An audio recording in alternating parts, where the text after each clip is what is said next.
everyone. Welcome to the Stage Door Show tonight on Dave Hondell.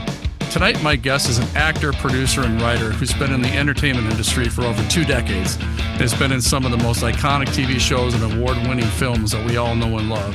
He was recently seen in the new episode of NCIS playing Deputy Attorney General Brett Gaines. So please welcome to the show, Jim Klock. Thank you for being with me, Jim.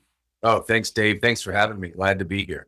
Absolutely. Well, one of the things I wanted to start with is, NCIS is in its 23rd season, so it's got to be kind of an amazing thing to work on shows like that that's been around for so long and to play such a great character. So talk about your role in that recent, episode. Yeah, it was, to say it was an honor is just an understatement, right? Because the show is iconic. It is, so many seasons, so many great casts.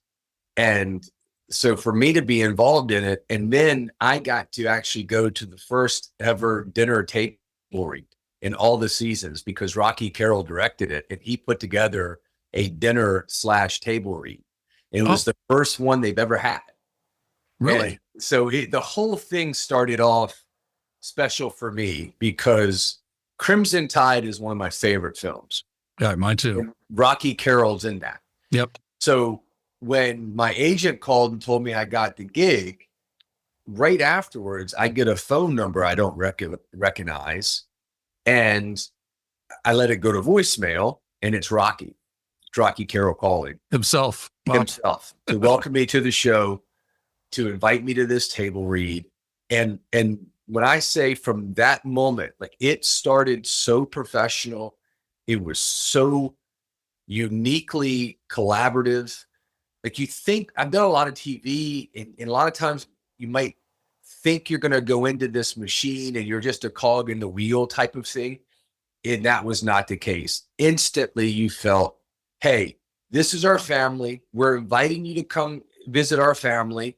And we want you to really visit. We want you to get to know people. I want to know your ideas on the character. And so anyways, just from Jump Street, it was amazing. I had one of the most amazing times I've ever had. And of course, me, because I'm an old school guy with this stuff. I still love it. I love prepping as much. I probably love preparing more today than I ever have in my career. Yeah. But when I look at these shows that have, and getting to work with Gary Cole, who I had worked with early in my career on a film in 2007. And Gary Cole, I had a couple lines in like one scene in this movie, and he was so kind and gracious. And so to get to work with him years later and tell him that story, those type of things that I always say to young people or newer people in the industry is, if you just don't quit, yeah, if you just keep working on your craft and don't give up, the amazing points of contact and blessings God has shown me is just out of this world. And NCIS was a true blessing on every level. I can't say enough about it. And the character was wonderful because I really love playing characters who have a secret. Sometimes they're a deep, dark secret, and sometimes, but that's always fascinating because what's the why? What drives that person and that behavior is very interesting to me. Well, and you've also played over the years. You played, good guys, bad guys. And, one of the things I've always had a lot of, questions for actors that play, actors that are, maybe hard to watch on screen. They're bad guys, but they have to have some kind of redeeming quality, right? I mean, what made them that way? What made a person do what they do? There's got to be a backstory. But talk about Secrets in the Woods, and for instance, talk about that character, and how do you create a backstory so that people, so it draws people in. Like, I want to know that story of that person. How did they become that guy? If that makes sense. Yeah, it totally makes sense, and it still goes back to preparation. Why I love preparing so much, because it's a fascinating question and one I love to ask whenever I accept a role. One of the things I do is I stole from Bryan Cranston, and that is after I've done my preparation, it's called the Big 5 questions. Mm-hmm. So what's my strength? What's my weakness? What's my ambition? What's my fear? And what's my secret?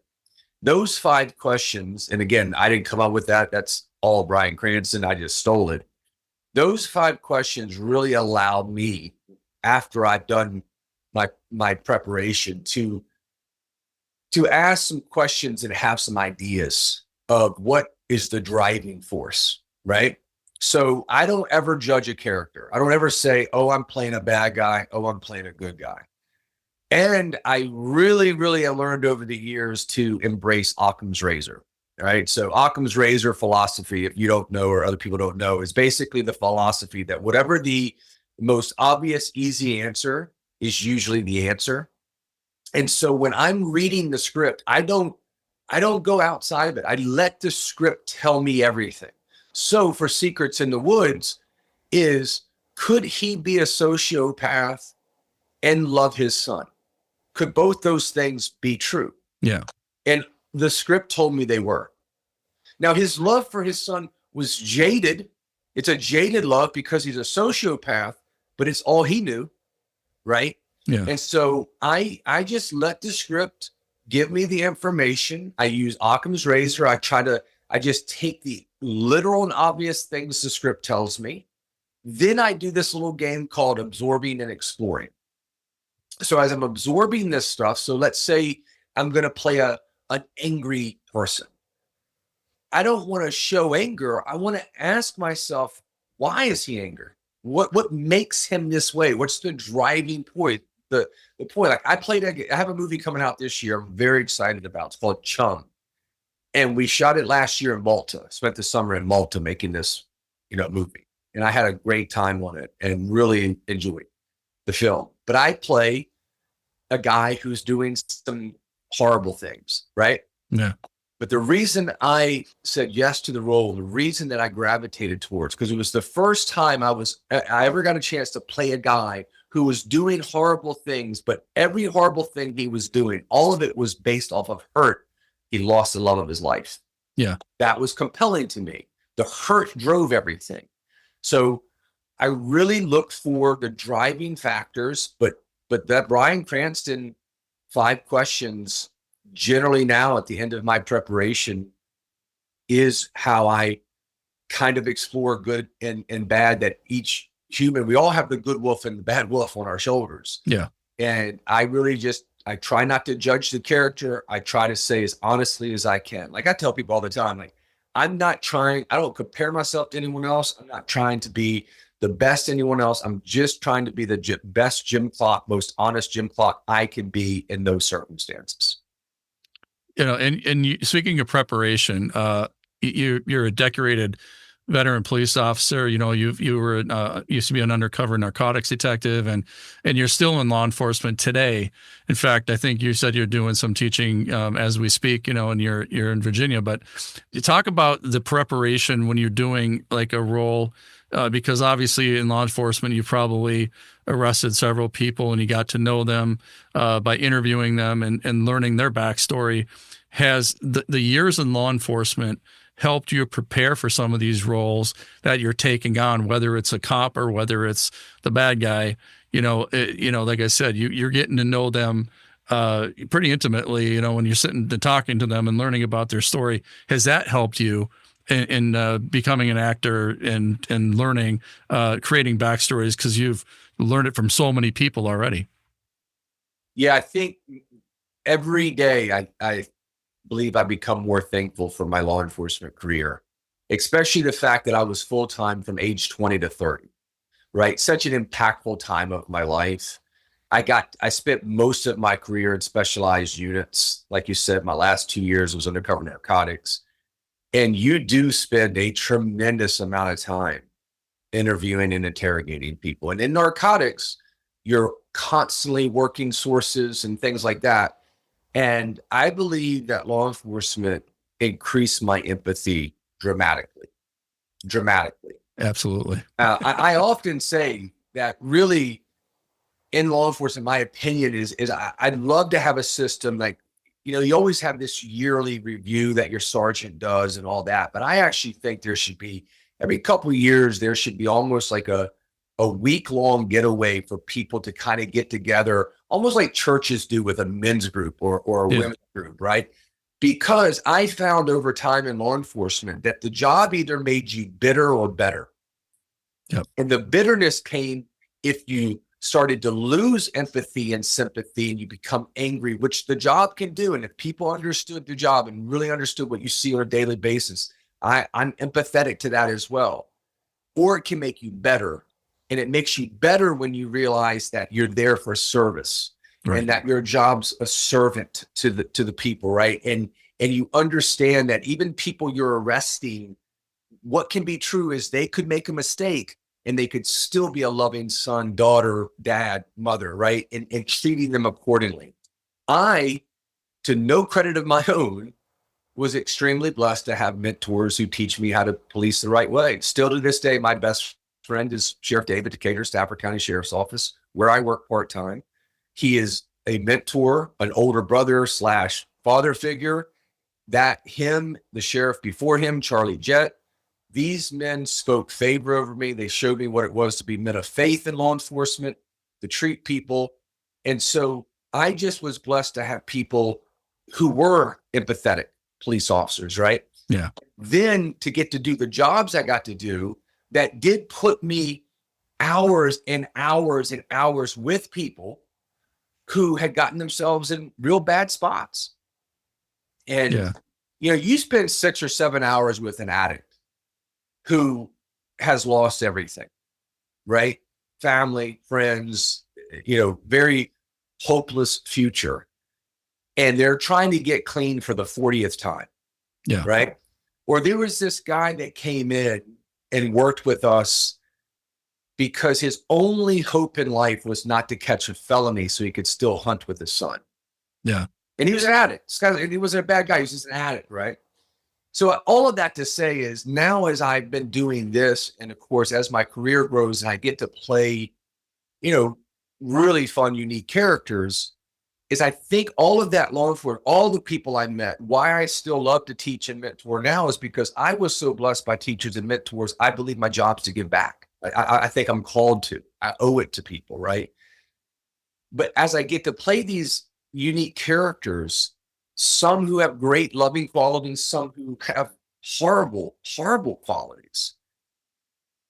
Because of my experience, I've learned to understand that a person can be full of hate and anger and dishonesty and still have love in their heart. And that's fascinating to me. And then just trying to find that truthfulness within those circumstances of how that conflict lives within all of us. It's fascinating. So law enforcement plays a huge role in everything I do. Absolutely. I can understand that. And, you know, the other thing I wanted to ask you about law enforcement, and when you're playing a role that has to do with law enforcement, does it help in producing, you know, features as well? But does it help when you have that background to make sure that, you know, what's on screen is the most real it can be? Because I know obviously some things the script might, you know, ask for something that's technically maybe not realistic, but you have to, is there a struggle with that? Because you work in law enforcement. So do you try to make it as real as possible, or do you make suggestions or kind of be a consultant in those types of situations? Yeah, I think it's a case by case scenario, because sometimes you got to read the room and know what shows are really trying to get that aspect right. Yeah. So if I'm an actor in a film playing a cop or law enforcement, there's something there. I think naturally it comes out. I offer to help if it's there. I don't really, though, if that collaboration is not invited, I don't step on other people's toes. If I'm the cop, it's gonna be done right, because I'm doing it. Sure. I've actually the more difficult for me has been when I've been playing cops with less training than I have. That's actually more difficult. Like I did a movie called The Long Shadow. I love this movie. It's called The Long Shadow. I did this movie. I was actually shooting this movie at the same time that we shot The Green Book. Yeah. And I played a bayou small town sheriff deputy. And I literally had to retrain myself how I stood, how I wore my gun belt, because I was so extremely well trained, and then I'm an instructor myself. Right.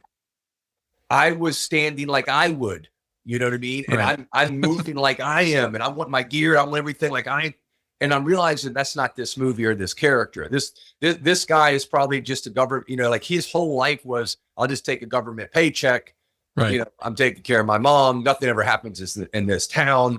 So Yeah. that was actually more difficult for me than it's been other times where I see it not necessarily done right. And then again, sometimes you just have to read the room and know what movie or show you're on, and what helps me as a filmmaker too is I understand camera angles. I understand things like that. So, not everything's John Wick, right? It's just Right. not everything's going to be that.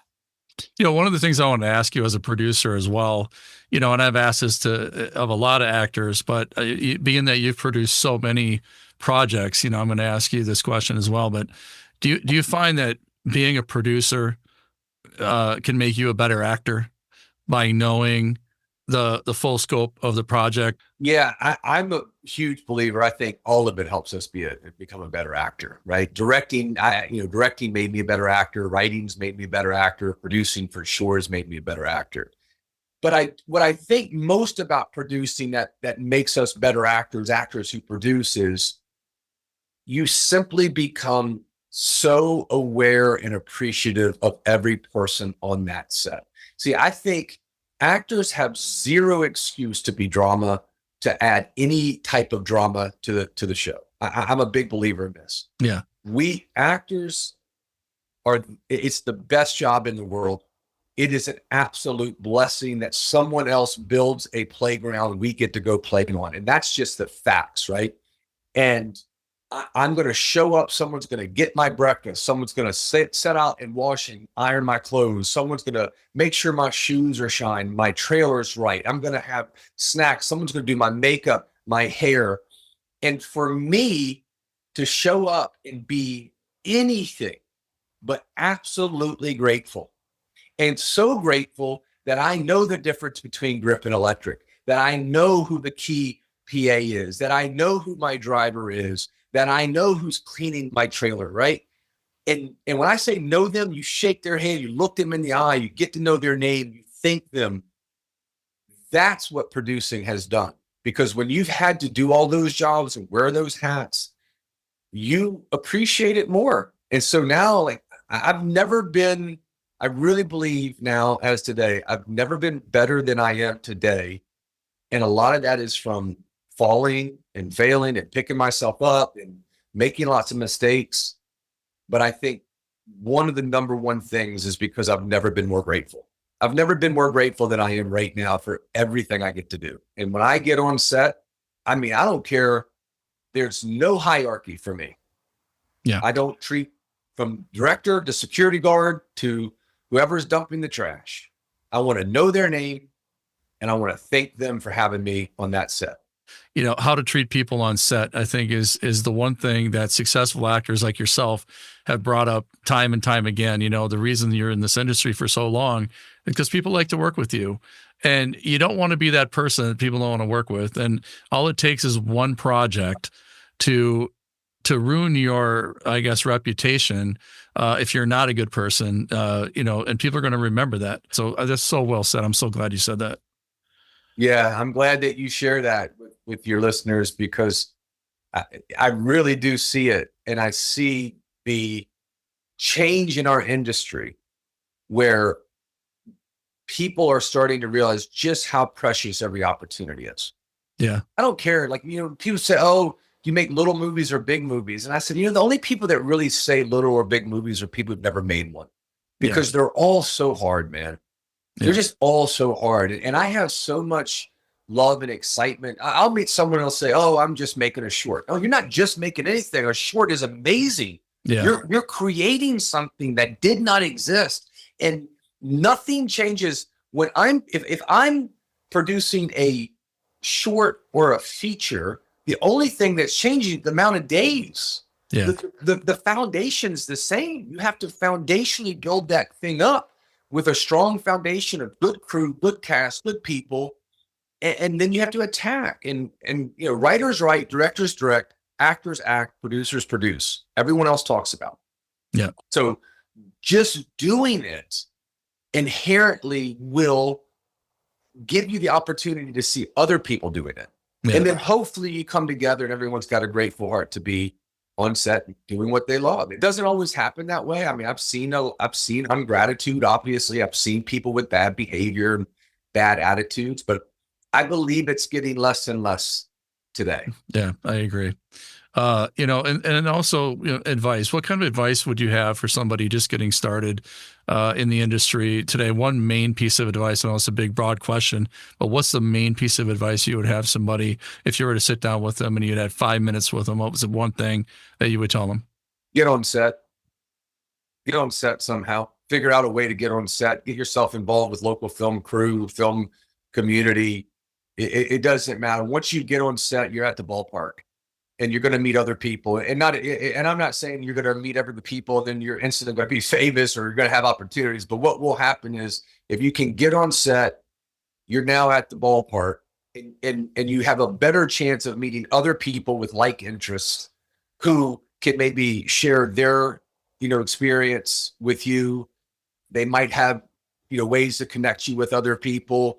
I mean, I just did a movie. I was consulting on a movie out in LA just recently, and the second director was there because he had met the first assistant director on a film in 2019, and they got along and exchanged information. You know what I mean?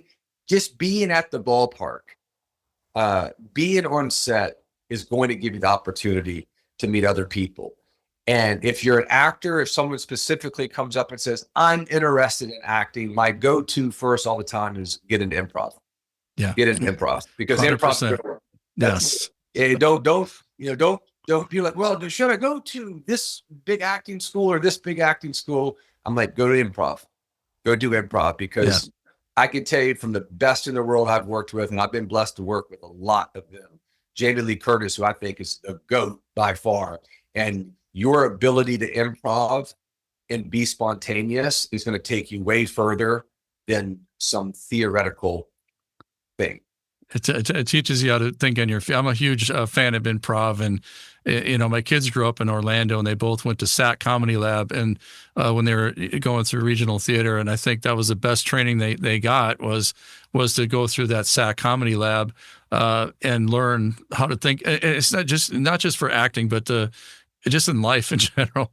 I mean, just how to think on your feet and how to pivot if you have to, and go a different direction. And there's no better training than improv. So I'm glad you mentioned that. The other thing that I want to kind of bring up is there was I saw some back on some of the YouTube channels that you got involved with the Special Olympics. So there was several years you did a torch run, a law enforcement torch run. Is that something that still happens, or talk about that a little bit? I thought that was great, very interesting. Yeah. So my Sheriff David Decatur, my best friend I was telling you about, he sits on the board of the Virginia Special Olympics, and the torch run. Since I was a rookie police officer, the torch run has been a very, very, very important part of the Stafford County Sheriff's Office. Sheriff Williams, who was the sheriff when I first came in, Charlie Jett, Sheriff Jett after him, and then Sheriff Decatur. So one of the things I do as a part-time deputy, I'm assigned to Sheriff Decatur. I'm what's called a special deputy. So I keep all of my certifications and all that from my years, and I get to go to the academy and I teach and stuff. But one of the main things I do with him is to try to generate,